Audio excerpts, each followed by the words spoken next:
Ya, kita sekarang masuk mulai di bab 21, yaitu mengenai persediaan, yang bahasa Inggrisnya adalah inventory.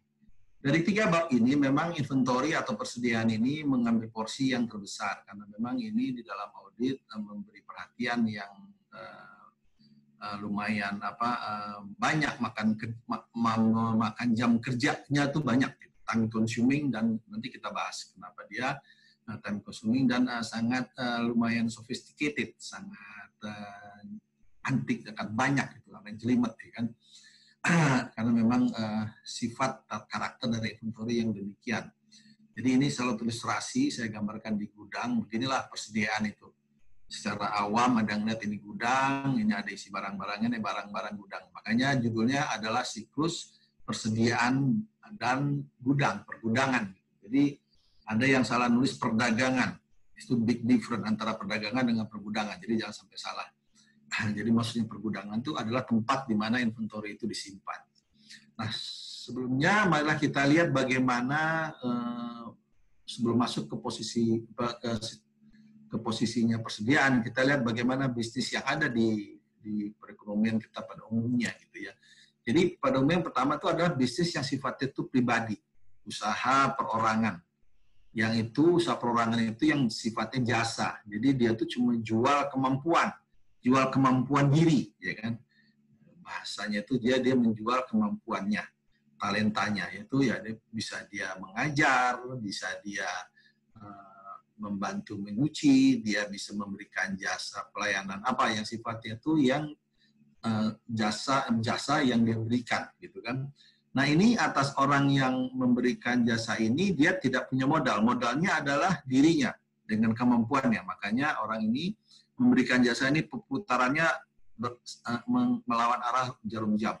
Jadi orang ini memberikan jasanya, kemudian dia menagih hasilnya, mendapat fee, mendapat upah, lalu dia dibayar. Dapatlah upahnya itu dalam bentuk uang. Dia menerima uang, uangnya lalu digunakan untuk dia memenuhi kebutuhannya dan meningkatkan kemampuannya untuk bisa menjual jasa. Jadi ini berputar seperti itu siklusnya. Nah, yang kedua adalah siklus dari satu usaha yang namanya trading. Trading ini yang perdagangan. Yang tadi saya katakan, pergudangan dan perdagangan itu betul berbeda. Jadi perdagangan itu, maaf, ini suara saya jelas ya? Kedengaran atau agak kecil atau bagaimana? Kedengaran, Pak. Jelas ya, oke. Jadi yang kedua adalah perdagangan. Perdagangan ini itu pada dasarnya adalah dimulai dari uang, modal. Jadi berbeda dengan jasa. Jasa itu nggak pakai uang, yang penting kita punya kemampuan orangnya dan kemampuan. Tapi kalau dagang ada nggak bisa. Biar orangnya ganteng, orangnya pinter, biar orangnya hebat, baik. Tapi kalau nggak ada uang dia nggak bisa dagang, gitu kan? Nah, kenapa? Karena dia butuh uang, baik itu uangnya sendiri maupun dia pinjam. Nah, itu dia gunakan untuk membeli barang. Barang yang kemudian dia jual lagi. Jadi dia beli barang, barang dijual lagi, itu namanya dagang, ya kan? Nah, tidak ada perubahan yang signifikan dari barang yang dia beli kemudian dia jual. Paling-paling hanya mungkin ya dipoles atau dirapi-rapin atau dilap saja gitu. Dia misalnya beli barang, beli alat elektronik, kemudian dia jual, bisa juga. Atau yang hebatnya dia beli mobil bekas, kemudian mobil second istilahnya itu dia jual. Itu perdagangan juga, perdagangan mobil. Nah, jadi dia beli barang, barangnya kemudian diletakkan di tempat dia menjual, entah di toko, di rumah, atau di kios, kemudian dijual. Kayak menjual baju, ya kan? Itu beli baju, ditaruh di kiosnya, dijual. Nah, kemudian dijual, lalu dia ada yang beli, lalu dia tagih, ya kan? Dia tagih dan dia mendapatkan pembayaran dan penagihannya, mendapatkan uang. Nah, uang tadi akan menambah modalnya dan juga digunakan untuk dia memperoleh memenuhi kehidupannya, ya kan? Ini. Nah, alhamdulillah ini sudah masuk Rosmawati jadi lengkap, kita 40 orang. Saya mau foto dulu ya untuk bukti kita pas gitu 40 orang sebentar. Oke. Nah, ini kita lanjut lagi. Nah, jadi itu trading. Kemudian yang ketiga adalah manufacturing. atau manufaktur atau produksi, ya kan. Di sini ada kegiatan yang lebih dari sekedar membeli barang kemudian menjual. Apa yang dilakukan tetap dimulai dari uang. Ini perputarannya melawan arah jarum jam. Kalau yang perdagangan tadi sesuai jarum jam, ini melawan arah jarum jam, sama seperti jasa. Jadi dari uang ini ke kiri. Orang ini dengan uang ini dia beli bahan baku namanya. Bahan baku itu bukan barang dagangan, tapi hanya bahan baku. Bahan baku lalu diproses, diolah sedemikian rupa, difabrikasi, sehingga menjadi barang jadi. Setelah barang jadi, barulah dia dijual. Nah, setelah dijual, lalu diperoleh tagihan, dan tagihan memperoleh dana. Itu demikian putarannya terus. Jadi, ada proses tambahan di sini, yaitu dia beli, tapi bukan beli barang yang siap dijual. Beli bahan baku yang mungkin dia proses, dia buat, lalu menjadi barang jadi, baru dijual. Itu manufaktur. Ini yang mungkin nanti banyak kita lihat, karena dalam praktek ini nanti banyak kita dalami, contoh-contoh juga banyak kita gunakan manufaktur. Karena dengan kita memahami audit ini dan siklus ini, tentu nanti yang lainnya lebih mudah, karena lebih sederhana secara prosedur dan substansinya memang. Nah, kita lihat sekarang ini.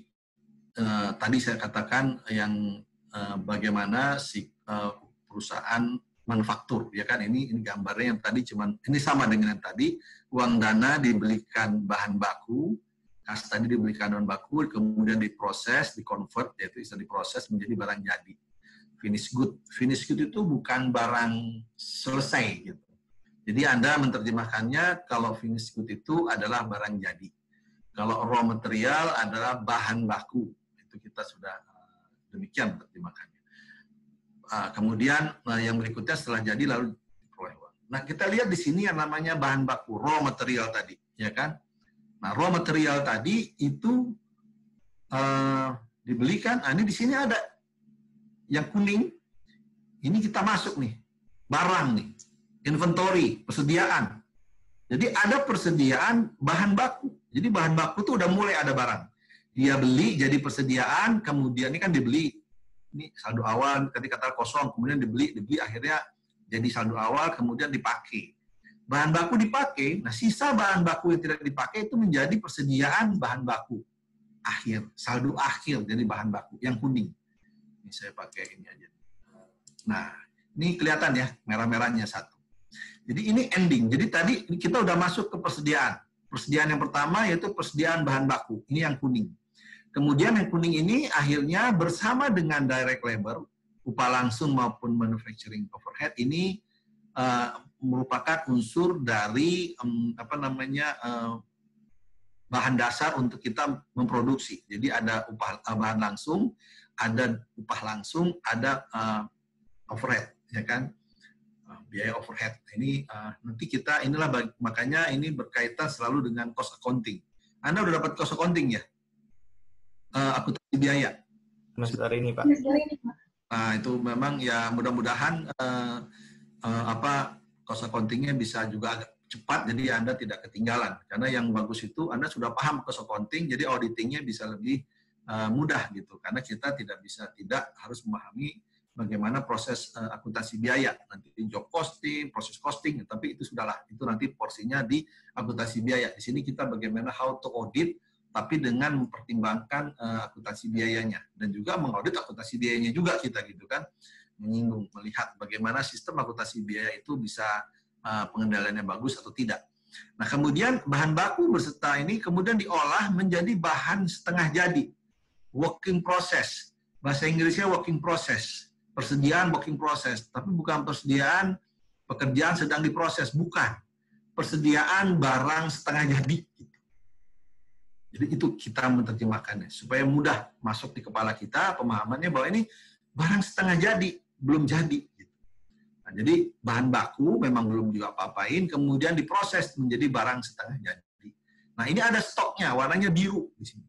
Nah, jadi dari sini diproses jadi biru, yang sisa kuning ada endingnya di saldo akhir bahan baku. Nah, kemudian demikian juga yang working process, setelah diproses dia menjadi cost of good manufacture, itu kemudian menjadi barang jadi, menjadi hijau, dari biru menjadi hijau. Nah, yang tidak pindah ke hijau, tidak selesai, itu menjadi saldo di barang setengah jadi. Makanya persediaan bahan baku ada di ending, kemudian bahan setengah jadi ada di endingnya, persediaan akhirnya. Di sini ada persediaan akhir yang kuning, ada persediaan akhir yang biru, kemudian demikian pun barang jadi. Barang jadi kemudian siap dijual. Nah, yang nggak terjual itu menjadi saldo akhir dari persediaan barang jadi.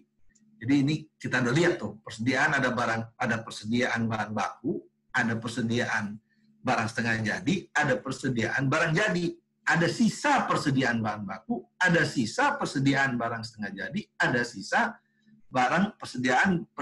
persediaan barang jadi. Yang istilahnya yang tidak, sisa persediaan barang jadi karena dia tidak terjual.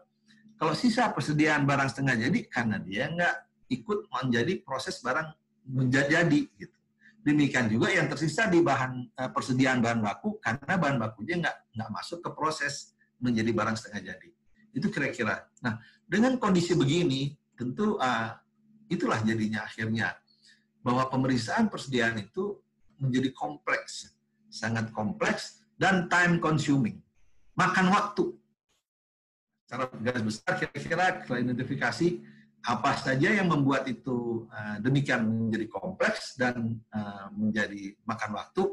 Kalau tadi awalnya kita udah ngerasa lah, saya rasa dengan penjelasan Romo tadi kita udah ngerasa. Nah, sekarang kita coba identifikasi.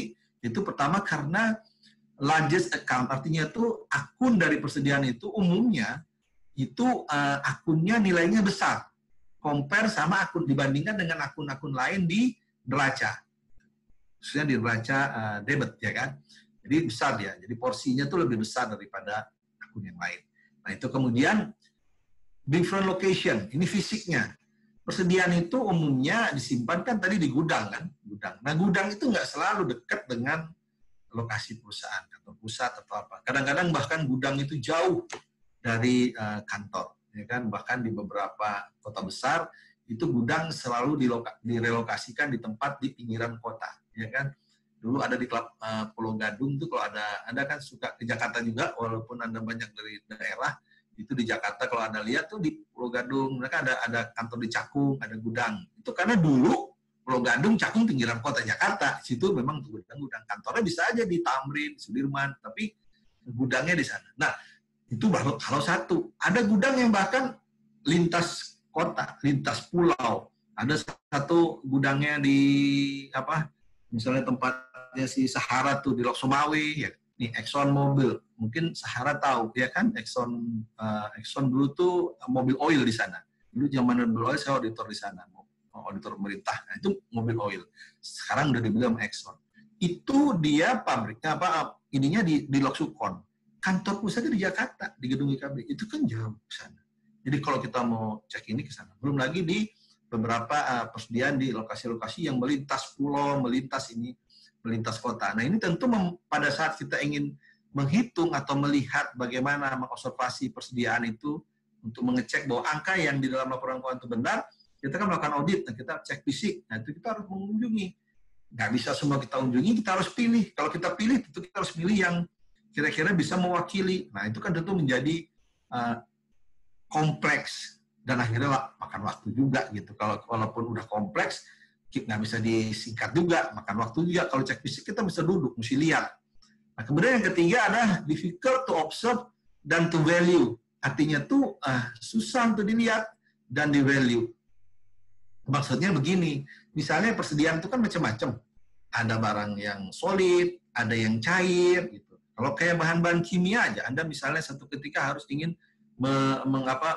menjadi auditor atau Anda auditor pajak, itu Anda memeriksa persediaan perusahaan bahan kimia. Itu ngeliatinnya kan gimana ini? Anda mesti kenal, jadi Anda mesti baca sebelum datang cek fisik itu, mesti browsing, mesti tanya sini, lihat pedoman-pedoman, mengenali gitu. Jangan bahan kimia itu kan macam-macam, ya kan, ini warnanya beda warna, beda pengertian, beda ini kan gitu. Yang kuning itu kan ada artinya apa? Kuning KMNO4 ya. Ya, itu kan mangan. Nah, itu mangan oksida. Itu kan kuning, kayak apa? Kayak air kemih kan? Kalau orang yang nggak tahu dikira air kemih gitu. Itu jadi kita mesti kenal, loh ini bukan air kemih nih, ini bedanya apa? Itu kan mesti mengenali. Nah, itu sehingga pada saat kemudian setelah mengenali aja susah kan, kita harus butuh effort yang lebih. Kemudian menilainya tentu akan menjadi tidak mudah juga kan. Jadi kita ini gimana menilainya nih, ya kan? Ini berapa harganya? Nah, mesti kita paling awal, paling secara sederhana kita lihat berapa dia beli, harga belinya kan. Nah, itu sih masih mudah. Begitu sampai di bahan baku kan ada harga belinya. Begitu bahan setengah jadi, udah campuran tuh. Campuran bahan baku, campuran upah, campuran lagi overhead, ya kan, pabrik yang beraneka ragam. Nah, itu udah nggak karu-karuan. Jadi disitulah akuntansi biaya masuk, ya kan. Dan di situ Anda menjadi susah, menjadi value tadi. Valuing persediaan inventory tadi menjadi susah, ya kan? Valuationnya itu menjadi susah, menilainya berapa susah, itu menjadi susah. Demikian. Kemudian yang terakhir adalah different valuation method. Nah, metode penilaian itu beraneka ragam. Ada beberapa, semua diterima, diatur. Namun karena beragamnya metode ini tentu ada untung ruginya. Nah, kita harus mengenali. Harus kita tahu kalau metode ini begini, metode ini begini. Dan kita harus tahu bahwa metode ini harus diterapkan secara konsisten. Jangan sebentar pakai metode A, besok tahun depan metode B. Nah, itu kita lihat. Kalaupun mereka melakukan itu, kita lihat dampaknya terhadap angka persediaan di laporan keuangan. Kalau dampaknya signifikan, harus dikoreksi. Kalau nggak signifikan, harus di-disclose, diungkapkan. Nah, ini terjadi perubahan ini, paling tidak ada informasi. Demikian, ini menyangkut bagaimana how complex and time consuming-nya suatu audit terhadap persediaan. Kita lihat bagaimana di sini dibedel, ya. Dibedel ada beberapa bagian dalam audit terhadap persediaan. Di sini dia pecah, dia bagi menjadi 5. Yang pertama adalah acquire and record raw materials, labors, and overhead. Yaitu bagaimana kita memperoleh bahan baku dan mencatatnya. Kemudian labornya juga overhead. Itu tahapan pertama audit persediaan. Tahapan kedua adalah bagaimana internally transfer asset and cost. Bagaimana itu bahan persediaan tadi, inventory tadi, itu berpindah dari bahan baku, pindah ke setengah jadi, pindah ke barang jadi. Termasuk bagaimana penetapan biayanya, valuation-nya. Dan ketiga adalah bagaimana barang yang jadi tadi kemudian dijual, memperoleh hasil, lalu bagaimana menghitung hasilnya, bagaimana menghitung bebannya, atau cost-nya, atau harga pokoknya. Itu yang ketiga. Yang keempat, nah ini agak berbeda, yaitu adalah physically observe inventory. Ini adalah observasi fisik terhadap inventory. Ini mungkin bagian yang agak berbeda dari audit persediaan, di mana ini kita betul-betul keluar, kita sendiri dia gitu. Sendiri si auditor melakukan pengamatan terhadap hitungan fisik dari persediaan atau kondisi fisiknya juga kita mengamatinya gitu. Kemudian yang kelima juga sama, cuman kalau keempat itu fisiknya, kalau kelima adalah bagaimana menentukan harganya, pricingnya bagaimana, kemudian di-compile, digabung, disusun, kemudian dijadiin bagaimana ini pengalokasiannya sampai pembebanannya, pencatatannya kepada buku besar dan rekening-rekening di laporan keuangan. Itu kira-kira. Nah, coba kita lihat sekarang secara ini baru definisi tulisannya 5. Masih dalam dunia maya. Memang Anda agak sulit, bukan agak sulit ya, harus ada tambahan effort. Karena auditing ini mungkin akan lebih mudah kalau Anda sudah pernah masuk. Nah, mungkin kalau nanti Anda insya Allah masuk di 4, ya kan, di 4, tepat lagi auditing, Anda akan lebih enak nih memahaminya, berdiskusinya lebih enak. Karena Anda sudah pernah mengalaminya, lalu melihat, oh begini-begini yang dikasihkan begini. Kalau ini kan Anda sama sekali belum pernah melakukan kegiatan audit. Nah, Anda diminta untuk menghayal bagaimana mengaudit dengan diberikan sejumlah teori-teori yang mungkin berguna untuk audit. Sudah pasti berguna untuk audit. Jadi Anda butuh effort, butuh hayalan yang lumayan berat gitu kan untuk memahami ini, ya kan? Bukannya berat, maksud saya tambahan hayalan gitu untuk bisa memudahkan Anda memahami audit. Nah, ini kita lihat gambaran atau flow dari inventory. Di sini yang pertama, yang atas itu flow inventory, yang bawah adalah dokumen yang terkait. Ini Anda lihat yang pertama acquired dan mencatat raw material. Jadi kotak pertama yang merah itu prosesnya dimulai dari waktu kita pesan.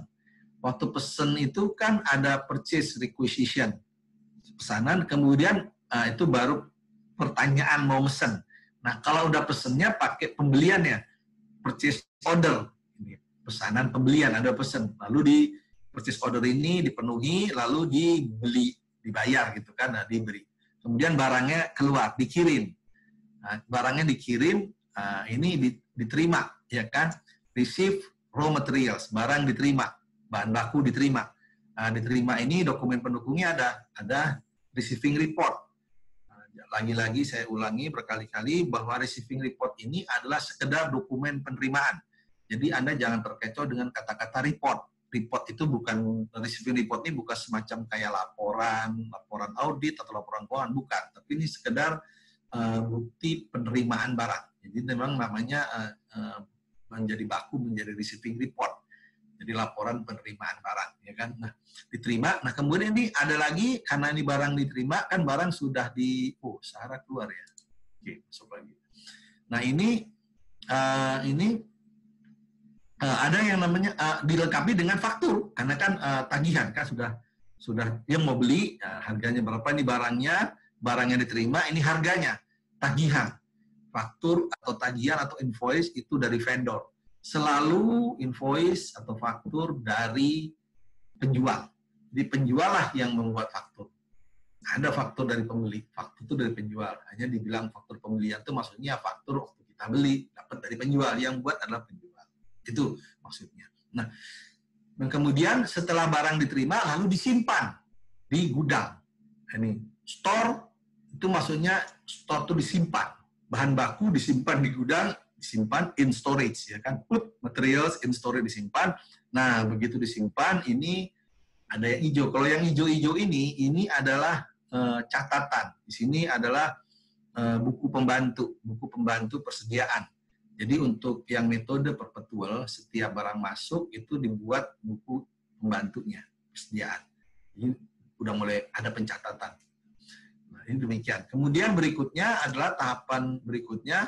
Itu tahapan pertama. Tahapan berikutnya adalah internally transfer asset, yaitu bagaimana aset dipindah. Ya kan, setelah dia diolah di bahan baku, ya kan, dari gudang diambil, ya kan, dari gudang, kemudian diproses. Di bahan baku tadi dari gudang diambil, diproses, dia ada beririsan, ya kan. Jadi hijau ini mulai dari yang ini. Nah, kemudian dia diproses dalam produksi. Ya, di situ tentu ada bahan baku yang digunakan untuk proses, ada permintaan bahan baku oleh bagian produksi. Karena ini gudang nih, sekedar gudang barang bahan baku gitu dalam prakteknya. Nah, pabrik atau tempat proses itu berbeda dari gudang. Jadi untuk mengeluarkan bahan baku dari gudang diperlukan yang namanya dokumen raw material requisition, dokumen permintaan. Itu akan ada dengan berbagai macam bentuknya, tapi itu prinsipnya adalah namanya raw material requisition. Nah, di sini sudah juga mulai ada pencatatan akuntansi biaya, karena sudah harus dimasukkan komponen-komponen yang mempengaruhi harga persediaan barang setengah jadi. Karena barang setengah jadi itu ada komponen bahan baku, ada bagian dari termasuk komponen upahnya, termasuk komponen overhead-nya. Nah, itu kan berapa? Itu disitulah bermain atau terlibatnya akuntansi biaya. Nah, ini kemudian sampai akhirnya setelah diproses, jadilah barang jadi.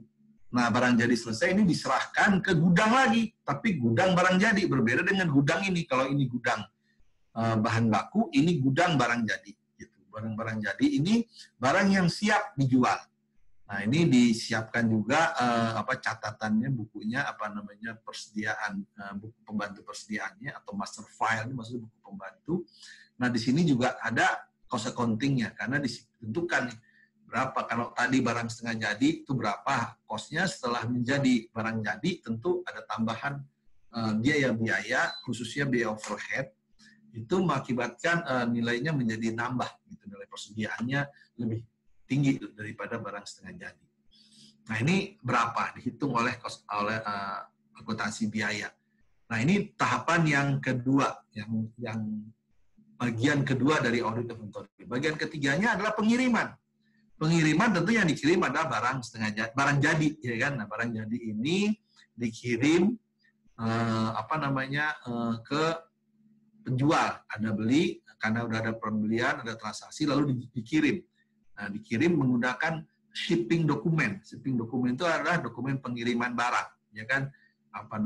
Bill of lading, ada konosemen, itu nama-nama dari bentuk-bentuk dari shipping dokumen barang. Nah, kemudian ini juga ada master file dari persediaannya. Jadi buku pembantu persediaan barang jadi. Jadi yang hijau ini adalah tentang catatan tentang persediaan. Ini persediaan bahan baku, ini catatan persediaan barang jadi, ini persediaan barang jadi ya, ini barang jadi, oke, ini barang jadi juga gitu. Ini mestinya ada satu lagi untuk persediaan barang setengah jadi gitu kan. Oke. Nah, ini kemudian ada pengaruh dari bukan pengaruh, diperlukan adanya akuntansi biaya untuk itu. Nah, inilah kira-kira secara umum dari tiga dari 5 bagian dari audit inventory. Nah, kalau yang 4-5 itu fisik. Nah, itu berada di sini. Cek fisik ini, nanti ini cek fisiknya ini, kemudian harganya ini. Gitu. Jadi berada di dalam ini. Ini kira-kira demikian. Nah, coba kita lihat. Ternyata memeriksa inventory itu nggak bisa sendiri. Gitu. Artinya begini, waktu kita meriksa inventory, ini dia. Kita kan tadi bagi ada 5. 1, 2, 3. Selesai. Gitu. Nah, ternyata waktu kita periksa bahan baku, dan kita tuh untuk menilai pembelian bahan baku itu kan berkaitan dengan pemeriksaan terhadap siklus lainnya. Misalnya ini, nah, yang pembelian pada saat membeli bahan baku, ya kan, atau mencatat bahan baku dan upah langsung dan serta overhead-nya itu berhubungan dengan kalau kita mengaudit terhadap siklus yang lain, yaitu siklus pembelian. Jadi pada saat kita meriksa siklus pembelian, nah di situ kita juga bisa memulai satu audit terhadap inventory, khususnya pada saat pembelian bahan baku. Nah, pada saat pemasukan pencatatan labor, bukan pembelian tapi pencatatan labor, nah itu kita juga berhubungan dengan audit terhadap siklus upah dan personil. Yang ini belum kita dapatkan karena kebijakan lembaga Anda dapatnya di terakhir. Gitu. Jadi kalau dibuka itu lebih awal. Nanti pada pertemuan ke-7 dapat mengenai payroll. Tapi di situ upah itu berhubungan kan dengan labor, dengan tenaganya, orangnya. Nah, demikian juga kalau misalnya pengiriman di sini. Nah, pada saat barang udah jadi, tadi kan pada saat dibeli bahan baku, itu pembelian. Pada saat barang udah jadi, kemudian siap dijual, nah itu berhubungan dong dengan siklus audit terhadap audit siklus penjualan. Nah, jadi mau nggak mau pada saat, bukan mau nggak mau, pada saat kita melakukan audit terhadap penjualan, nah itu juga kita sekaligus melakukan audit terhadap inventory yang dijual, khusus penjualan persediaan. Nah, itu bisa secara lakukan. Nah, kemudian yang lainnya tidak. Kalau yang lainnya tetap asli, memang khusus kalau kita meriksa persediaan. Nah, demikian, apalagi yang 2 di bawah, yang physical observation atau observasi fisik, sama pricing, valuation, sama kompilasi. Itu murni kita dalam rangka pemeriksaan bagian dari pemeriksaan audit terhadap persediaan. Nah, lalu bagaimana nih dengan audit terhadap cost accounting yang tadi kita lihat bahwa itu ternyata cost accounting itu penting. Karena pada saat cost accounting itu kan akuntansi biaya ya. Bagaimana biaya itu dibebankan, bagaimana biaya itu diklasifikasikan. Nah, itu menjadi penting. Karena tadi Anda udah lihat, persediaan itu udah pindah-pindah. Dari bahan baku, bahan setengah jadi, ini perpindahan barang tadi ini kan menimbulkan juga tambahan biaya atau barangkali ada pengurangan. Itu lihat sikonnya, tapi umumnya akan menjadi tambahan. Sehingga bagaimana nih mengukur tambahan biaya tersebut? Pakai persenkah, pakai apa? Atau ini disitulah diperlukannya akuntansi biaya. Nah, dalam akuntansi biaya, dalam khusus persediaan, kita mengenal metode yang 2 metode yang saling berbeda, yaitu metode pencatatan yang sifat itu periodik dan perpetual.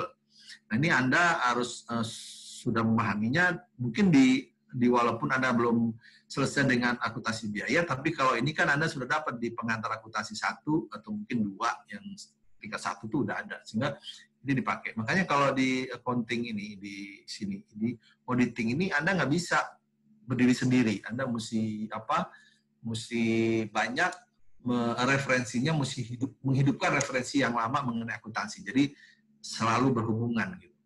Nah, dalam metode periodik dan perpetual, kita lihat perbedaannya di sini. Misalnya pembelian barang, ya kan? Kalau barang dibeli, jurnalnya untuk yang periodik itu ya pembelian pada utang. Sementara kalau perpetual, ya persediaan pada utang. Kenapa demikian? Karena dalam periodik itu mutasi persediaan pembelian itu tidak mempengaruhi catatan persediaannya. Jadi persediaan itu dibeli, dijual, itu ya sudah, dijual aja gitu. Kalau beli dapat pembelian, nanti ada utang, kalau jual dapat dijual barangnya, kita nanti dapat tagihan, udah gitu. Mengenai persediaannya nggak ada catatannya. Jadi untuk mengetahui persediaan berapa, hanya nanti pada akhir tahun dilakukan stok nama atau physical examination, cek fisik. Cek fisik berapa persediaannya, sekian dihitung, nah barulah itu masuk, jadi begitu nilai persediaannya. Berbeda dengan perpetual. Kalau perpetual itu setiap perubahan persediaan itu dicatat. Waktu barang beli, persediaan itu ada catatan persediaan. Kemudian barangnya dijual, dicatat juga persediaan. Bahkan di retur pun dicatat, ini kelihatan di jurnalnya. Tadi pembelian demikian, kalau retur sebaliknya. Kalau retur, jadi utang pada retur pembelian, atau kalau di perpetual, ya karena tadi persediaannya berkurang, menjadi utangnya berkurang, persediaan juga berkurang. Gitu kan. Nah, demikian juga dengan penjualan. Ini sih sebetulnya ada berbagai macam, ada diskon segala macam. Saya untuk simplify saja, untuk memudahkan kita mendiferensiate antara metode, membedakan antara periodik dengan perpetual method of inventory. Jadi di sini kelihatan penjualan barang, ya kan, ada yang cash juga. Kalau cash tinggal diganti cash karena ini kredit sebetulnya. Jadi piutang pada penjualan. Nah, kalau di perpetual, iya betul dicatat piutang pada penjualan untuk mengakui tagihan dan hasil penjualan. Tapi di sini dicatat persediaan yang berkurang. Jadi karena persediaan itu dijual, maka persediaannya berkurang. Debitnya apa? Debitnya adalah HPP, harga pokok. Karena berkurangnya persediaan itu sebesar harga pokok. Bahwa barang itu berkurang, kemudian dijual dengan harga yang lebih tinggi, nah itu adalah yang namanya laba kotor atau gross profit, ya kan? Jadi persediaan itu dikeluarkan, dimasukkan senilai cost-nya, ya kan? Tapi begitu dia dijual dengan harga lebih mahal, tentu kelebihannya itu adalah menjadi laba kotor, ya kan? Jadi di sini Anda lihat tentu penjualan akan berbeda dengan harga pokok, ya kan? Penjualannya mungkin 110, harga pokoknya mungkin 100, ya yang 20 adalah laba kotor. Demikian juga kalau retur. Kalau retur ya barangnya dikembaliin, piutangnya berkurang, tapi barang juga berkurang di sini. Jadi persediaannya balik lagi ke kita, kemudian di kreditnya HPP. Anda kenal juga flow dari persediaan, yang ada FIFO, ada LIFO, ada weighted average. Di sini kita dalam rangka menghitung bagaimana nilai dari persediaan, nah itu kita harus tahu metodenya yang mau dipakai mana. Metode costingnya itu apakah dengan FIFO caranya dia mencatat, artinya itu barang yang dia keluarkan itu adalah yang dijual itu adalah yang barang pertama kali selesai diproduksi, ya kan?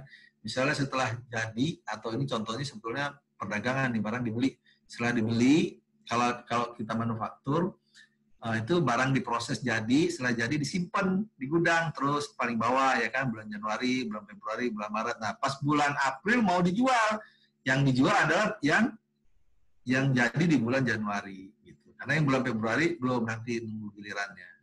Berbeda dengan yang di LIFO. Kalau di LIFO, ini barang diproses atau dibeli dari Januari, Februari, Maret. Nah, pas April mau dijual, yang dijual yang mana? Yang dijual langsung yang bulan Maret, yang paling atas. Yang Januari masih diem aja di sini, karena yang pertama dijual adalah yang terakhir masuk. Nah, kemudian yang ketiga, ini weighted average, ini rata-rata. Berarti Yang masuk Januari, masuk Februari, harganya berapa? Ini masalah di harga, bukan di kuantum, di harganya. Jadi harganya itu di rata-rata. Harga pertama mungkin Rp10, bulan Januari, kemudian Februari Rp12, bulan Februari, bulan Maret menjadi Rp15. Toto April ada yang mau dijual kan? Nah, dijual berapa nih harganya? Ya rata-rata antara 10, 12 sama 15 tadi di rata-rata tertimbang. Kenapa tertimbang? Karena rata-rata kuantumnya mempengaruhi gitu. Hitungnya kan Rp12 tapi berapa banyak nih kan, yang Rp15 berapa banyak sehingga tertimbangnya ada. Nah, sehingga diperoleh rata tertimbang, mungkin harganya 13,5. Nah, ini yang dijual adalah dengan harga yang rata-rata. Mengenai fisiknya ini nggak jelas. Bisa yang pertama, bisa yang terakhir. Yang penting harganya kalau yang weighted ini. Nah, dari 3 metode yang populer ini, itu ada lagi beberapa metode yang unik-unik, tapi ini yang populer. Yang sekarang yang tengah sudah tidak diterima, digunakan baik secara standar di Indonesia maupun secara internasional, karena dianggap tidak mewakili, gitu, tidak bisa menggambarkan kondisi persediaan yang benar, yang fair kan gitu. Karena nanti kalau harganya selalu yang dijual itu adalah harga pokok yang terakhir kan gitu. Misalnya harganya padahal jadi persediaannya menjadi selalu rendah. Karena umumnya orang beli itu bulan Januari kan belinya Rp10 misalnya. Bulan Februari belinya 12, makin naik. Nah, yang dijual itu yang naik-naik terus harganya. Jadi penjualan 15 dibandingkan dengan 13, penjualan 20 dibanding yang 10 ini terus saja. Sehingga angka persediaan yang Rp10 tadi yang diletakkan di neraca itu tidak menggambarkan nilai yang realizable, yang patut, yang bisa direalisasi. Karena kalau direalisasi nilainya nggak 10. Oleh karena itu tidak lagi digunakan ini oleh tidak diterima oleh standar akuntansi untuk penyajian laporan keuangan. Itu kira-kira demikian. Kemudian berarti dari beberapa hal itu audit terhadap akuntansi biaya itu kita perlu memperhatikan yang pertama adalah bahwa pengendalian akuntansi biaya itu pada dasarnya terdiri dari 2 kategori, yaitu pengendalian yang sifatnya fisik terhadap persediaan. Fisik bahan baku, persediaan bahan baku, fisik persediaan barang dalam proses atau barang setengah jadi, ya kan? Terjemahannya ingat, barang dalam proses, bukan pekerjaan dalam proses, ya kan? Karena kita bicara persediaan bahan baku, persediaan barang dalam proses, dan persediaan barang jadi, bukan barang selesai, ya kan? Barang jadi. Nah, ini yang mungkin perlu dipahami dan dibiasakan gitu, sehingga Anda nanti tidak terjadi confuse yang berbeda. Apalagi Anda yang memang background-nya bukan di ekonomi, yang kan ada SMK ekonomi ya, ini betul-betul baru, itu harus paham. Tapi alhamdulillah Anda udah melaluinya pada masa kuliah tingkat 1 di sini, suasana itu udah cair, Anda udah biasa masuk ke akuntansi, walaupun belum praktek, tapi Anda udah banyak mengenal akuntansi, ya kan? Nah, kemudian yang kedua adalah pengendalian atas beban-beban yang terkait. Ya, ini tentunya beban terkait ini bisa macam-macam kan, misalnya beban untuk kelengkapan ini yang mempengaruhi menambah, mengurang, itu beban lainnya. Beban transport, uang transport, karena kalau persediaan itu kadang-kadang penjualannya juga mempengaruhi transport, belum ada asuransi pengiriman pada saat misalnya barang jadi mau dikeluar, itu kan orang suka beda-beda.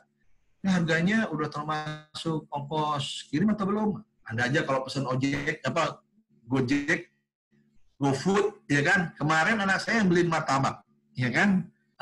Keluar jalan-jalan dia mengisi kekosongan COVID, dia pakai mobil tutup, tapi terus dia mampir lihat di martabak. Tempatnya memang kita sering di situ.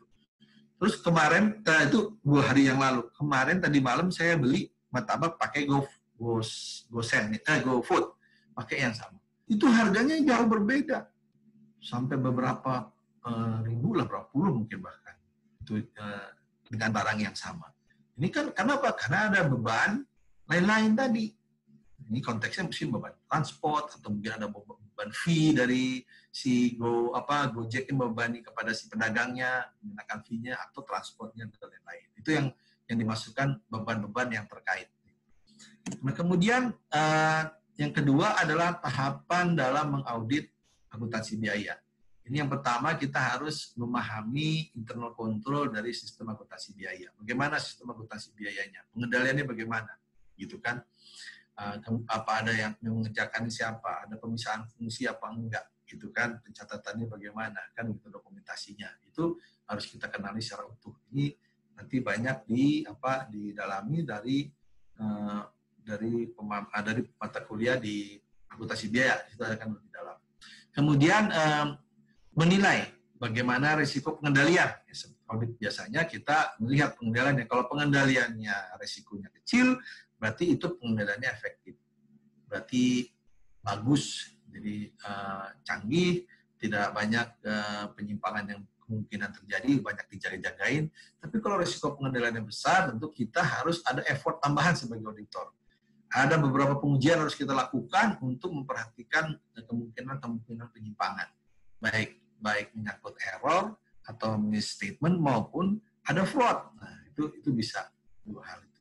Kemudian yang ketiga adalah menentukan dalamnya pengujian pengendalian. Nah, ini kita dengan berbekal memahami risiko pengendaliannya tadi, kalau dia kecil, berarti kan pengendaliannya efektif. Kalau efektif ya auditnya mungkin kita tidak terlalu dalam, ya kan, karena kita udah yakin dengan assessment kita risiko pengendaliannya dia kecil. Jadi audit-audit yang kita kembangkan tidak terlalu dalam, gitu kan. Kita bisa lebih leluasa menggunakan waktu untuk yang lain, gitu kan.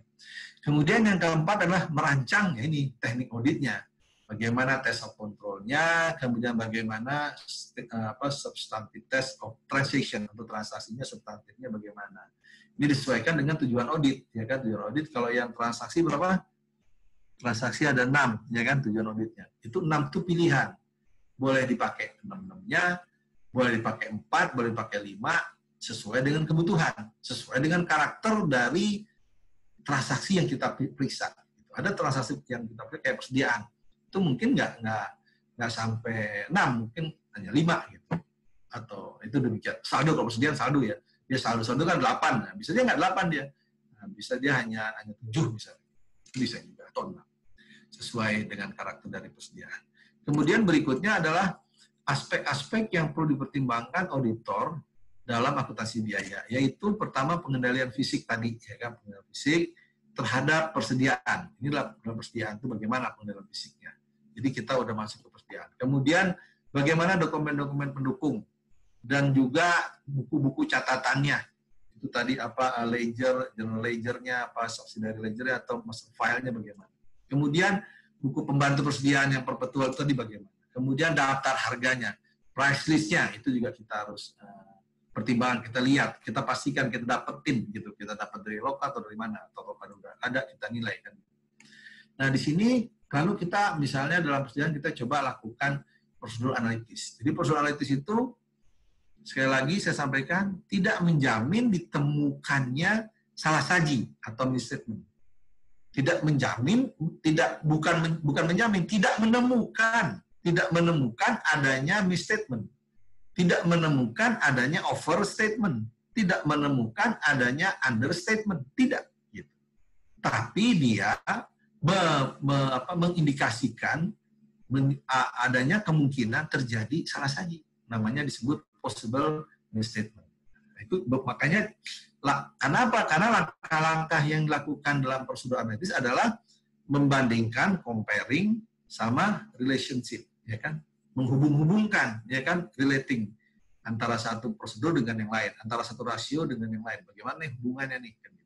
Terus membandingkan tahun ini dengan tahun kemarin, realisasi tahun ini berapa, realisasi tahun kemarin berapa. Kemudian dibandingkan dengan anggarannya misalnya. Kenapa kok anggarannya jauh? Itu ada indikasi-indikasi yang mungkin timbulnya atau ada kejadian salah saji, ya kan? Sini misalnya kayak membandingkan gross margin, persentase gross margin dengan tahun sebelumnya. Gross margin tadi kan saya sampaikan terjadi karena apa? Karena harga jual melebihi dari harga pokok. Artinya kita punya barang dengan barang jadi tadi, harga pokoknya adalah Rp100. Kemudian dijual menjadi 120. Berarti gross margin-nya adalah 20. Nah ini dibandingkan nih. Gross margin tahun ini dibandingkan dengan tahun kemarin. Idealnya sih beberapa tahun, tidak hanya tahun kemarin, mungkin tahun sebelumnya lagi. Oh ternyata benar nih, sekarang 20, kemarin 18, kemarin itu 19%. Berarti ini masih common sense-nya ketemu, masuk. Tapi kalau tiba-tiba misalnya, tahunnya kok 20% ya, tahun kemarin 15, terus tahun sebelumnya 20 lagi. Oh, ini atau misalnya tahun sekarang 15, tahun kemarin 20, tahun sebelumnya 21. Oh, ini kok tiba-tiba yang tahun ini kok rendah banget ya, ada apa? Gitu. Kenapa lebih rendah? Gitu. Nah, ini bisa dipastikan, bisa dilihat, karena kan itu selisih dibanding dengan harga pokok. Kita bisa lihat apakah itu karena harga pokoknya yang kegedean atau yang kerendahan. Nah, di sini bisa ketahuan karena persediaan dengan harga pokok ini itu hubungannya langsung. Jadi persediaan yang besar, makin besar persediaan, maka makin kecil harga pokok, ya kan? Jadi makin besar labanya gitu, marginnya. Tapi kalau semakin kecil harga persediaan yang tersisa itu makin kecil, maka harga pokoknya yang jadi itu menjadi lebih besar. Sehingga karena harga pokoknya tinggi, tentu labanya juga menjadi semakin kecil karena asumsinya harga jualnya misalnya 120 dengan harga pokok 100, tadi kan 100, labanya 20. Kalau harga pokoknya 110, kan labanya tinggal 10. Nah, itu demikian kira-kira. Nah, ini demikian juga yang lainnya mengenai cost inventory, kemudian nilainya, kemudian manufacturing cost. Nah, kemudian yang penting yang tadi saya bilang signifikan dalam audit inventory adalah physical observation atau cek fisik persediaan. Anda pada ingat, wah kita mau cek fisik nih, gitu. Anda pasti suka dengar ya kalau, wah ini kemana ya kita cek fisiknya, cek fisik kemana nih? Oh, ini mau jalan-jalan kan, jalan-jalan karena lokasinya jauh, gudangnya jauh, itu cek fisik. Nah, lo apa? Bagaimana nih sekarang? Siapa yang tanggung jawab cek fisik ini? Auditorkah atau auditan? Auditan itu adalah auditi bahasa Inggrisnya atau auditan bahasa Indonesianya. Atau auditi, atau klien boleh, atau manajemen boleh, atau pihak yang kita periksa. Kalau auditor memang kitanya. Asumsinya kita nih yang auditor, karena kita belajar auditing, kita mengaudit. Yang kita periksa adalah auditi atau auditan. Nah, siapa yang tanggung jawab untuk observasi fisik ini? Kita lihat tanggung jawab dari auditan, yang itu auditan atau klien. Jadi ternyata mereka bertanggung jawab menyiapkan prosedur penghitungan fisik. Kemudian mereka juga bertanggung jawab melaksanakan penghitungan fisik. Jadi udah mereka menyiapkan prosedurnya, manualnya bagaimana nih, kemudian dia buat, setiap perusahaan punya prosedur bagaimana menghitung fisik persediaan. Kemudian mereka juga yang melaksanakan. Mereka hitung, mereka tentukan berapa. Nah, kemudian mereka juga mencatat. Setelah mereka hitung, mereka mencatat hasil perhitungannya persediaan. Lalu kita auditor tuh ngapain? Apa tanggung jawab kita? Tanggung jawab kita cuman ini, mengamati. Pertama, kita amati itu. Bagaimana prosedur tersebut dijalankan. Kita pertama langsung minta, Pak, mana pedomannya? Oh, mau cek fisik. Anda udah minta pedomannya, mereka punya pedoman melakukan cek fisik. Kita baca-baca. Nah, kita sampai di sana, pas mereka menghitung, kita amati bagaimana mereka itu. Kita mengamati, melihat bagaimana mereka melakukan proses. Kemudian kita memang dalam beberapa hal kita nggak cuma melototin aja, kita juga bisa melakukan pengujian. Tapi pengujian kita itu bukan kita yang melakukan cek fisiknya, kita hanya menguji bahwa cek fisik dia itu bisa diandalkan apa enggak, bener apa enggak, cocok apa enggak. Nah, itu kita menguji. Kita menguji dengan kita mengambil beberapa sampel atau kita ikut juga di situ misalnya dalam hitungan. Nah, kemudian kita mengevaluasi dan menyimpulkan tentang kecukupannya tadi. Jadi apakah handal apa enggak, itu kita memberikan simpulan terhadap itu menjadi tugas dari auditor. Jadi demikian. Nah, auditor itu intinya hanya melihat lalu memastikan, mengevaluasi itu bagus apa enggak. Kalau enggak bagus dicatat, kalau bagus dicatat. Gitu. Semua begitu. Lalu kita lihat fraud. Fraud dalam persediaan itu juga suka sering terjadi. Dan mungkin juga terjadi banyak juga. Nah, ini makanya perlu dihindari. Untuk menghindari kita itu dilakukan dengan apa?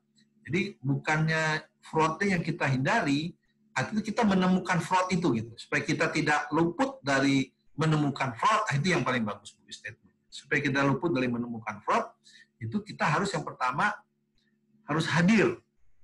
Jadi ini redaksinya saya perbaiki. Jadi adalah ini apa langkah-langkah yang kita perlukan agar auditor itu tidak luput dalam menangkap atau mengetahui adanya fraud dalam penghitungan fisik. Itu pertama, kita harus hadir pada saat penghitungan fisik. Jadi Anda jangan nggak hadir. Ini mau cek fisik, ada yang malah duduk-duduk di ruangan, di kantor, karena kan biasanya gudang itu kan jelek, kotor, debu, kan. Anda terus cari tempat yang bagus, duduk diem aja.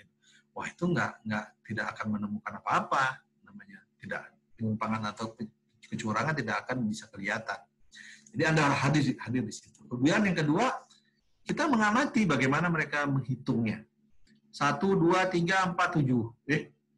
4, 7, 5, 6 nggak ada, misalnya gitu.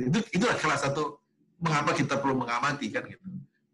Kemudian mewawancarai petugas audit terkait bagaimana perlu dilaksanakan. Itu kita mendiskusikan. Jadi kalau kita wawancara, auditor wawancara itu bukan cuma nanya-nanya.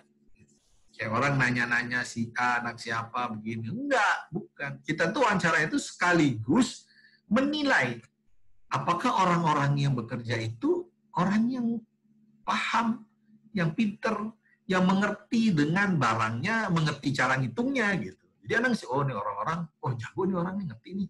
Oh dia paham dia. Misalnya ada meriksa gudang beras, ya kan? Terus kepala gudangnya yang itu orangnya kayaknya ditanya, ini beras ini, oh nggak tahu. Berarti, loh kok nggak tahu gimana? Dia nggak ngerti. Yang mana namanya beras A, yang mana beras B, kualitas beras bagus, jelek, dia nggak ngerti. Waduh, gitu kan. Nanti kita jadi tahu dari wawancara tersebut. Itu perlunya kita wawancara. Sama dia, oh udah lama berpengalaman apa tidak. Itu kita perlu. Jadi kita, kalau auditor mewawancara itu, sebetulnya juga langsung menilai bagaimana kompetensi orang yang diajak bicara itu. Nah, kemudian yang berikutnya adalah melakukan pengujian mandiri untuk menguji keandalan. Itu tadi. Jadi auditor juga harus siap mengambil sampel untuk melakukan penghitungan. Misalnya ya posisinya kalau misalnya itu persediaan di gudang yang kotor ya auditor udah siap tuh dengan sepatu boot yang jelek, sepatu boot yang tinggi, ini sarung tangan ini udah siap dengan topi pengaman itu, helmnya sama kacamatanya itu juga harus siap untuk menghitung. Apalagi kalau yang kimia mungkin pakai kayak baju robot itu kan seperti COVID itu menghitung siap itu. Jadi itu sesuai kalau di minyak tuh gitu ada mau cek fisik karena udah pakaian tuh kayak begitu. Nah kemudian yang berikutnya bahwa kehadiran auditor itu nggak perlu, tidak diperlukan, tidak menjadi wajib ketika persediaan tersebut disimpan di gudang yang disewakan umum dan dikelola oleh pengelola yang independen.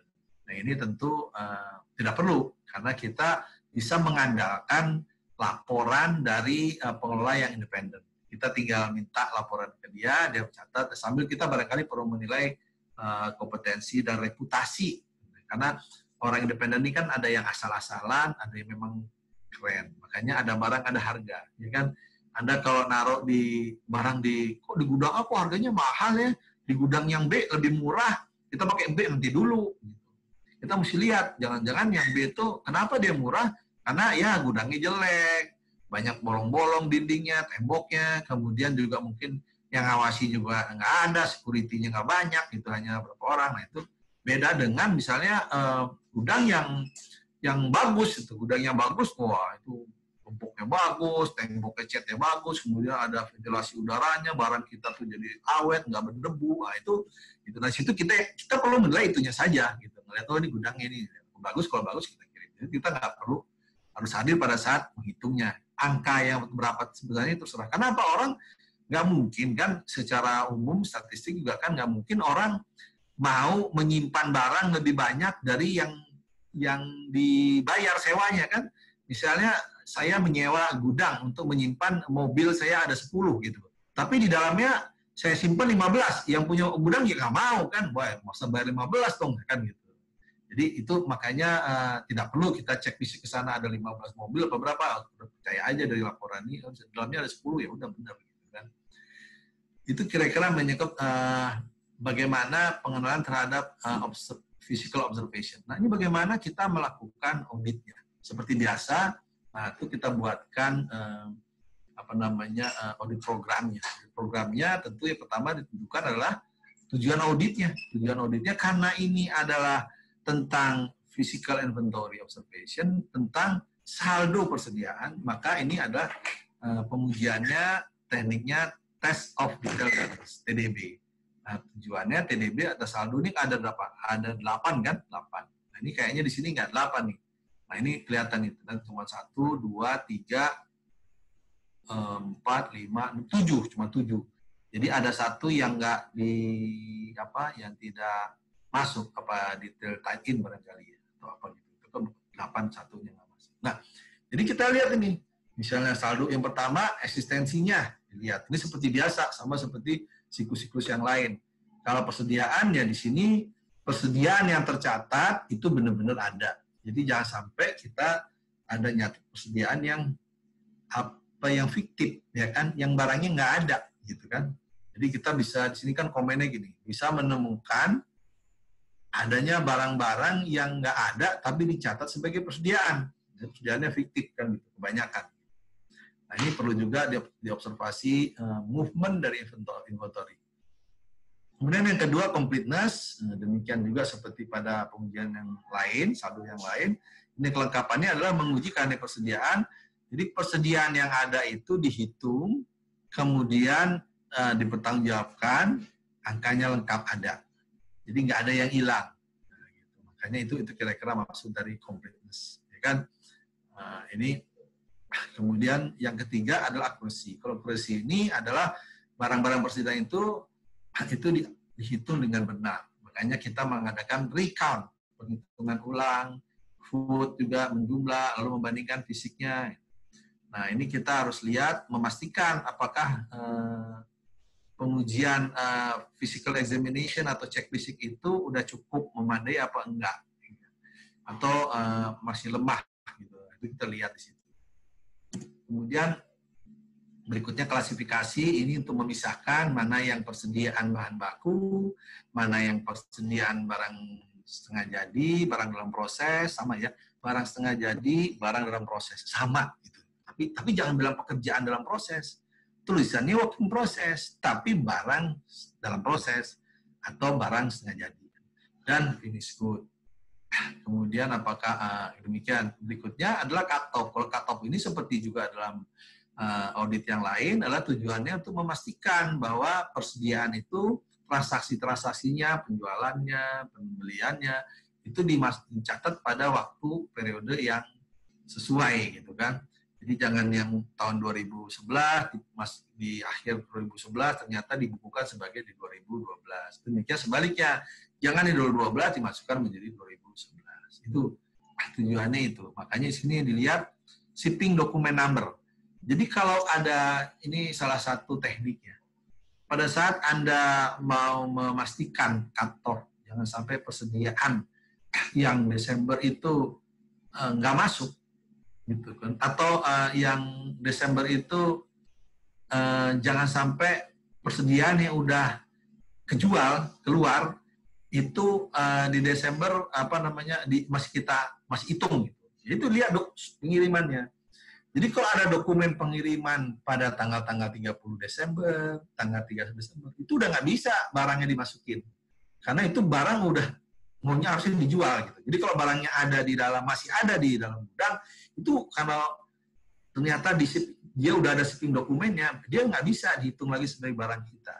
Karena barang itu sudah bukan milik dari perusahaan, sudah milik orang yang beli. Karena udah ada shipping dokumennya. Itu kita keluarkan. Demikian juga sebaliknya, ya kan?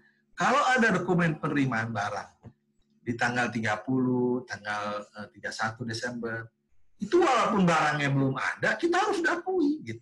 Barangnya mungkin nyampenya baru bulan Januari, ya kan? Bulan Januari tahun depan, gitu kan? Tahun Desember sekarang nih, tapi dokumennya udah ada di kita.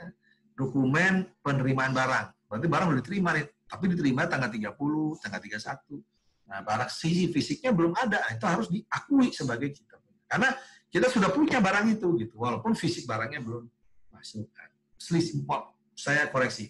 Bukan fisik yang belum masuk, fisik barangnya itu sedang dalam proses masuk. Karena itu bedanya cut-off di situ. Ini bukan yang dalam konteks resmi ya, tapi bukan konteks dalam siklus transaksi sepanjang tahun, tapi siklus di akhir-akhir periode tahun buku, di akhir tahun. Nah, itu Itu mesti dipisahkan, mana yang masuk ke tahun ini, mana yang masuk tahun depan. Itu salah satu caranya kita memisahkan. Kemudian yang dalam tujuan realizable value ini untuk memastikan bahwa nilai persediaan itu adalah nilai yang memang bisa direalisasikan. Artinya, barang-barang yang sudah rusak, barang yang sudah obsolete tidak bisa digunakan, itu harus dikeluarkan dari perhitungan persediaan. Karena barang itu nggak bisa lagi kita jadikan bahan baku untuk barang setengah jadi. Kalau dia rusaknya barang jadi tidak bisa dijual, gitu kan. Kalau dia barang setengah jadinya udah rusak, nggak bisa dipakai untuk proses barang jadi udah nggak bisa digunakan lagi sebagai fungsi sebagai barang persediaan, makanya harus dikeluarkan. Kemudian juga yang terakhir adalah ini haknya, kepemilikannya. Ini penting. Jadi persediaan itu kita harus pastikan itu punya kita atau bukan. Karena barang persediaan itu macam-macam, bisa ada punya kita, bisa ada punya orang, ya kan? Punya orang yang dititipin kadang-kadang, atau kadang-kadang punya kita yang dibeli orang tapi belum diambil. Nah itu bisa juga.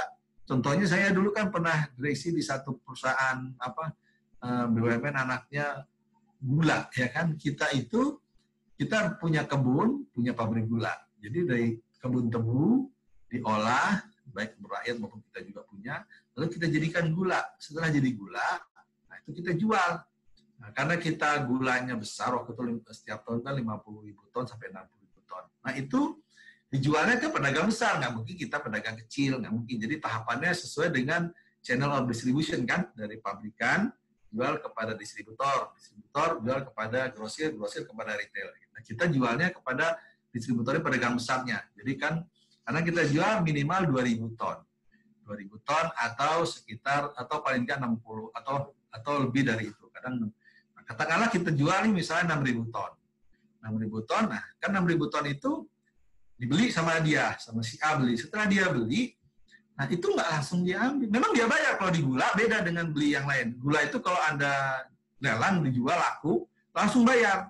Misalnya di lelang nih, ada gula 6.000, pas dia lelang nanti putusin, si A mau beli apa, ternyata yang menang si C. C beli dengan harga katakanlah 9.000. Ya tuh 6.000 ton dengan 9.000 per kilo, ya kan? Jadi sekitar 54 miliar ya, sekitar atau 5 miliar sekitar itu dia beli, dia bayar. Nah, dia bayar dengan cash, dia bayar terima, 54 miliar dia bayar, jepret dia bayar. Dia bayar, itu barang itu udah punya dia. Kenapa? Karena dia udah beli, dia udah terima, dan kita udah berikan namanya DO, delivery order. Dia udah boleh ngambil dari gudang kita dengan DO tadi, dia boleh ngambil. Cuman DO itu biasanya tidak diambil 6.000-nya. Dia ambil 1.000 sesuai dengan kadang-kadang kapasitas truk pengambilannya. Artinya tuh ada waktu lah gitu untuk ngambil. Nah, pada saat ini belum terambil, kita melakukan cek fisik, itu kan ada tersisa, katakanlah dari 6.000 yang dia beli, itu baru diambil 4.000, masih sisa 2.000. Nah, pada saat 2.000 itu ada dilakukan cek fisik, auditornya datang, melihat pas itu, ada 2.000 bisa apa nih? Oh, ini punya sana Pak, punya C, belum diambil di dokumennya, tunjukin dokumen. Itu harus dikeluarkan dari persediaan. Misalnya diperiksa di gudang ada 7.000 ton. Oh, ternyata yang 2.000 punya orang yang udah kita jual, tapi barangnya belum diambil. Itu salah satu. Atau yang seperti di sini dikatakan barang konsinyasi, orang memang sengaja nitip jual ke kita barang konsinyasi, ya kan? Banyak itu terjadi sekarang di masyarakat kan. Misalnya ini jual buka toko, udah tuh kayak bahan bangunan tuh, ya kan? Mungkin yang semen titip, saya sekarang di pabrik semen, di pabrik semen. Itu begitu titip jual di situ, nanti jualin. Gitu. Nanti kalau udah laku di ini, jadi nggak beli putus gitu. Dia beli kita titipin, udah laku baru di ini. Atau kerupuk yang kecilnya kan, kerupuk di warung-warung warteg itu, saya pernah makan di warteg itu kan kerupuk itu gede, enak. Wah ini enak kerupuknya Bu. Saya bilang gitu, Ibu kan nasi uduk terkenal, nasi uduk Poile namanya, itu enak. Saya makan, wah kok kerupuknya kerupuk yang ini kok nggak enak nih, kemarin enak. Iya tuh orangnya ganti orang katanya. Rupanya kerupuk yang biasa dititipin orang lain itu diganti orang lain. Ternyata orang lain tuh kerupuknya nggak enak. Itu ternyata itu barang konsinyasi. Kerupuk itu bukan barangnya Ibu Poile tadi. Itu kerupuk itu adalah punya orang lain, titik di situ. Nanti dia bayarnya berapa lakunya itu kerupuk, itu dibayar sama Poilenya ganti. Nah bahwa nanti OIL-nya itu ngambil untung tuh lain, mungkin dari tukang kerupuknya dihargai 1.000, saya bayarnya 2.000, itu keuntungan dari si yang jual barang. Itu namanya barang konsinyasi. Itu kalau pas dihitung ada barang itu mesti dikeluarkan. Kerupuk tadi nggak boleh jadi persediaannya warung tadi, itu harus dikeluarkan. Ini maksudnya konsinyasi itu. Oke, kalau begitu kemudian itulah kira-kira beberapa hal yang menyangkut persediaan ini pentingnya di situ.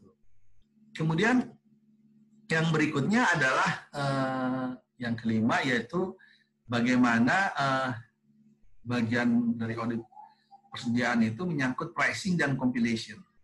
Pricing compilation ini maksudnya adalah penentuan harga dan bagaimana penggabungannya, kan gitu. Nah, ini kita lihat di sini pengujian penentuan harga persediaan meliputi kebenaran semua harga satuan persediaan. Jadi harga-harganya itu harga satuannya berapa, per kilonya berapa, per meternya berapa, per ini berapa. Kemudian pengujian kompilasi persediaan termasuk apa saja.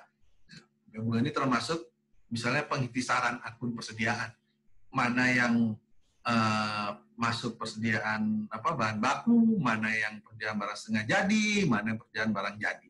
Kemudian penghitungan, rekalkulasi, ya kan, penghitungan ulang, itu perkaliannya bagaimana antara harga dan kuantum, kali-kali benar apa enggak, dicek ke situ. Kemudian hitung jumlahnya juga, footingnya tambah kurang atau cross footing, kalau footing ke bawah, cross footing ke mendatar.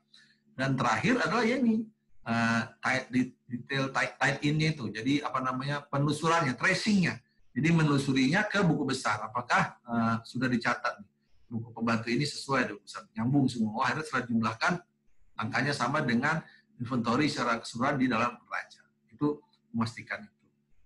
Kemudian pengujian terhadap pricing itu harus perhatikan paling tiga hal. Yang pertama, metode. Metodenya itu harus yang sesuai dengan standar, ya kan? Jadi tidak bisa kita bikin metode-metode sendiri, tentu yang bisa terima standar. Contohnya tadi, yang FIFO udah nggak bisa, jadi kita nggak bisa pakai lagi yang yang LIFO, last in first out tuh udah nggak bisa dipakai lagi. Jadi kita harus pakai yang FIFO, yang average atau gross profit margin atau yang lain-lain lagi, banyak metode lain-lain.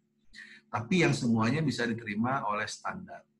SAK itu standar akuntansi keuangan, standar akuntansi yang dipakai di Indonesia. Kalau perusahaan asing tidak hanya SAK, mungkin dia pakai FRS atau pakai standar audit dari CPA juga bisa juga, ya kan.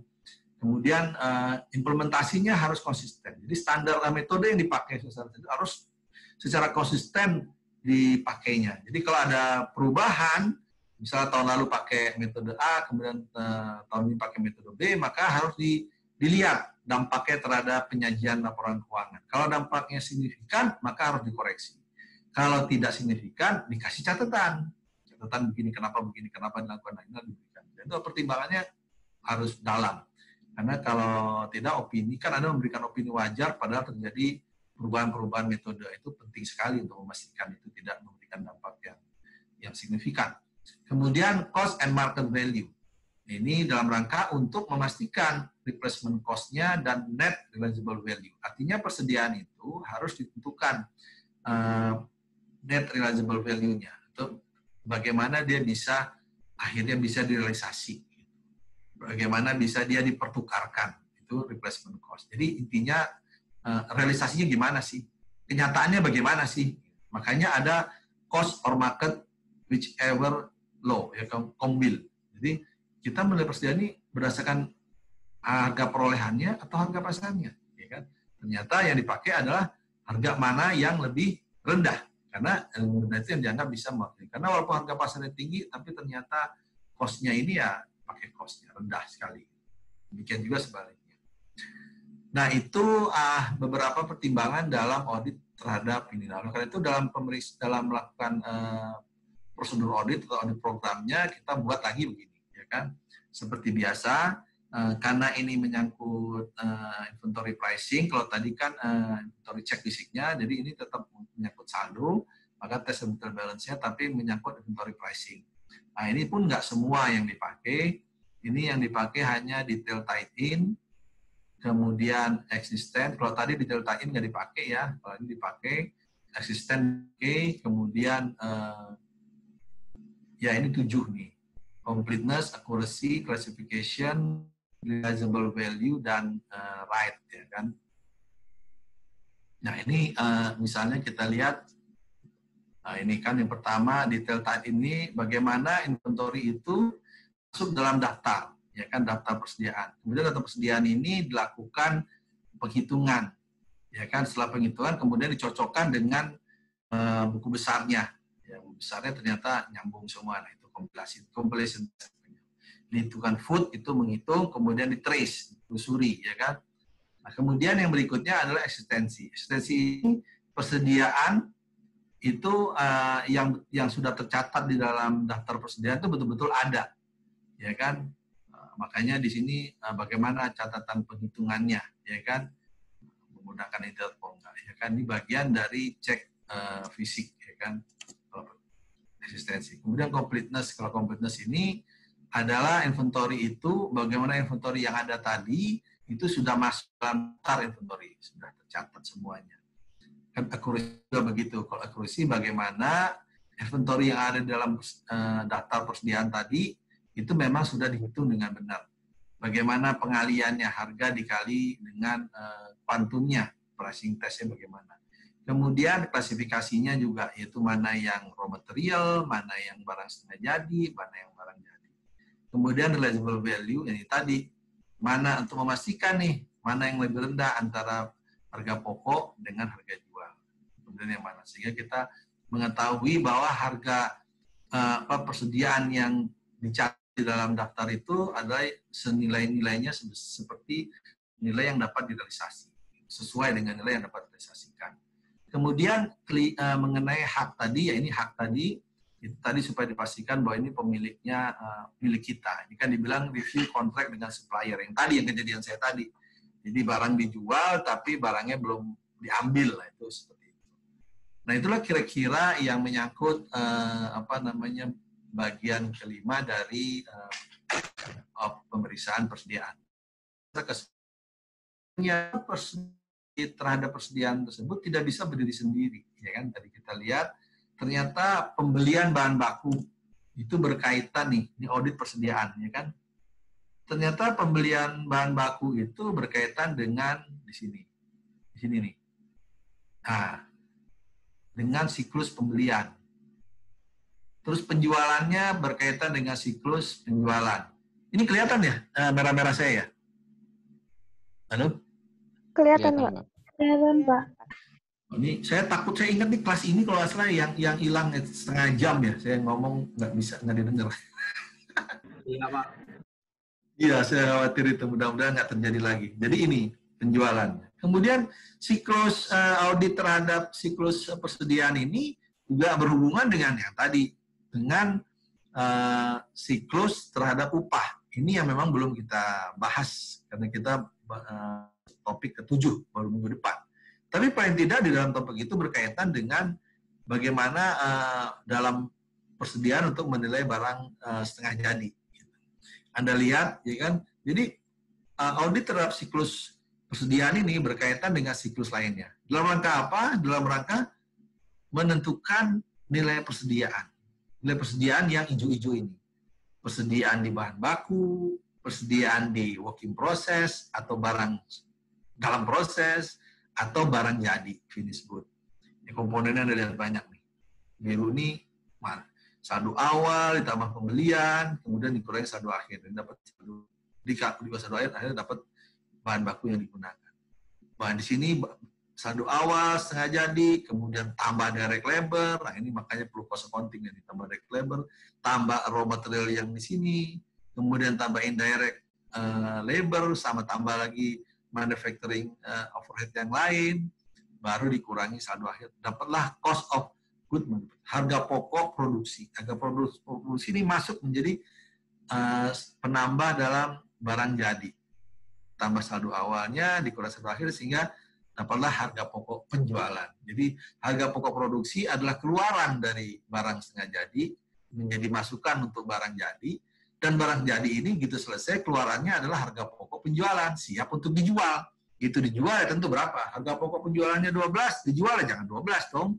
jualnya mesti lebih dari 12, kan gitu kan, supaya dapat gross margin, supaya dapat laba kotor. Itulah laba kotor.